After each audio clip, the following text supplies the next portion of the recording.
और चलिए मेहमानों से आपको रूबरू करा दें। संजीव नसीर हमारे साथ प्रवक्ता आम आदमी पार्टी मौजूद हैं। संजीव जी बहुत स्वागत है आपका। खेमचंद शर्मा जी हैं, प्रवक्ता है भारतीय जनता पार्टी से। खेमचंद जी आपका बहुत स्वागत है। विक्रम लोहिया जी हैं, प्रवक्ता है कांग्रेस से। विक्रम जी आपका बहुत स्वागत है। निरंजन पोद्दार जी हैं, वरिष्ठ पत्रकार, विशेष टिप्पणी के लिए इस चर्चा में। निरंजन जी आपका भी बहुत स्वागत। निरंजन पोद्दार जी, ये जो नियुक्तियां हुई हैं, आपका नजरिया क्या कहता है एल्डरमैन की नियुक्तियों पर?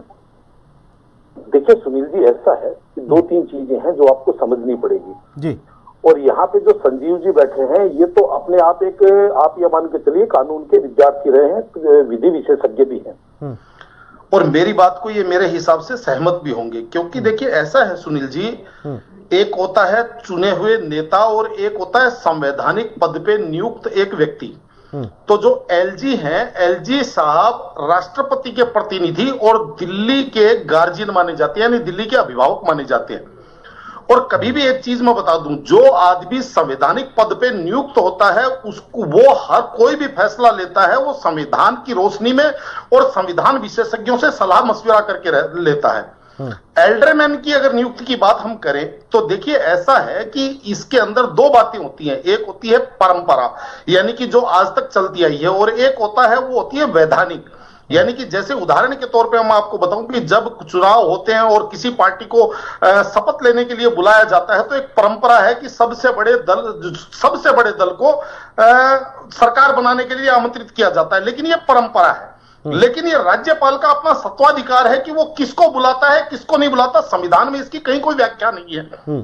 तो वैसे ही आपको मैं बताऊं कि जो एल्डरमैन की जो नियुक्ति होती है, इसके अंदर एक परंपरा रही है कि जो दिल्ली सरकार है वो यहां से नाम भेजती है और उसके ऊपर एलजी उसके ऊपर अपना विचार और अपने विवेक से उसको नियुक्ति देते हैं या नहीं देते हैं, या वो किसको नियुक्ति देते हैं, ये एलजी का या मान के चलिए दिल्ली के अभिभावक का एक अपना सत्वाधिकार है। और इसके अंदर मैं साथ में ये भी प्रमाणिकता के साथ कह रहा हूं कि ये जब मामला ये सुप्रीम कोर्ट में लेके गए हैं, तो जब ये मान लीजिए स्पीकर के लिए मेयर के लिए जब जा रहे थे, उससे पहले एल्डरमैन की शपथ के ऊपर विवाद था, सारी चीजें थी। उस टाइम इनको सुप्रीम कोर्ट याद नहीं आया। आज 1.5 महीने बाद में क्यों गए?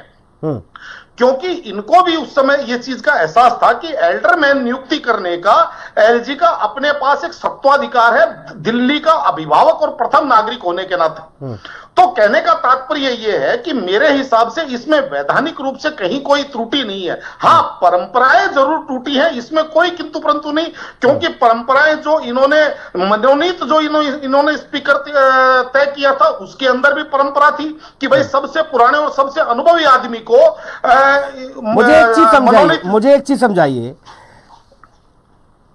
एलजी के पास है अधिकार एल्डरमैन चुनने का, आम आदमी पार्टी के पास अधिकार कोर्ट जाने का। उसमें भाजपा के पेट में दर्द क्यों हो रहा है? उन्होंने कहा देख लो एलजी साहब ने जो नियुक्ति की वो ठीक है नहीं है, उसमें क्या आफत है? जो अभी संजीव जी ने कही ठीक बात तो है। नहीं, ऐसा है सुनील जी, देखिए राजनीतिक दल है, चाहे भारतीय जनता पार्टी की बात करूं, चाहे कांग्रेस की बात करूं, चाहे आम आदमी पार्टी की बात करूं, ये राजनीतिक दल है और राजनीति के अंदर वार प्रतिवार चलता है। कोई भी राजनीतिक दल अपनी बारी को मिस नहीं करना चाहता। जहां उसको मौका मिलता है वहां पे वो चौका मारने का प्रयास करता ही करता है। तो इसके अंदर अगर भारतीय जनता पार्टी इस बात को लेकर के अगर कुछ कह रही है, या ये जिस तरीके से तो पहले भी रही थी, मेयर के चुनाव में कह रही थी निरंजन पोद्दार जी, भारतीय जनता पार्टी खूब कह रही थी, कितना हंगामा देखा। ऐसा तो कभी नहीं हुआ सिविक सेंटर में जिस हिसाब की स्थिति अभी इस बार के मेयर के चुनाव में बनी। लाठ घूंसे चल गए, लाठी डंडे की नौबत आ गई। बताओ, तब भी सुप्रीम कोर्ट ने फटकार लगाई और तत्काल प्रभाव से आम आदमी पार्टी जो बहुमत में थी उनका मेयर चुनने के लिए बोला गया, आदेश दिया। तो निश्चित रूप से सुनील जी, मैं आपकी बात से सहमत हूं। जो जिस तरीके से एमसीडी चुनाव के बाद में जो भारतीय जनता पार्टी का जो आचरण था, वो कहीं ना कहीं इनकी बहुत बुरी फजीयत करवा चुका। और ये भी मैं डिबेट के अंदर मैंने पहले भी कहा, आप लोग ऐसा क्यों है कि भारतीय जनता पार्टी का जो थिंक टैंक है वो पूरे हिंदुस्तान के अंदर जिस तरीके से राजनीति करते हैं, और लेकिन दिल्ली की राजनीति में आकर के उनकी भारतीय जनता पार्टी के थिंक टैंक को क्या हो जाता है है कि ये आकर के ऐसे फैसले लेने। मैं तो एक बात और कहूंगा सुनील जी, बीच में आपकी डिबेट से थोड़ा अलग हट करके, जिस तरीके से कल विधानसभा के सत्र के दौरान एलजी के अभिभाषण के दौरान भारतीय जनता पार्टी के विधायक जो बैनर पोस्टर लेकर के हुटिंग कर रहे थे, तो मेरे हिसाब से यहां पे भी कम से कम भारतीय जनता पार्टी के विधायकों को बचना चाहिए था, क्योंकि वो एलजी का एक अपमान माना जाता है। तो मुझे ये चीज समझ में नहीं आई कि इतना ज्यादा उत्तेजना किस काम की। निरंजन पोद्दार जी, फाइनल कमेंट चाहूंगा आपसे इस नूरा कुश्ती के बीच।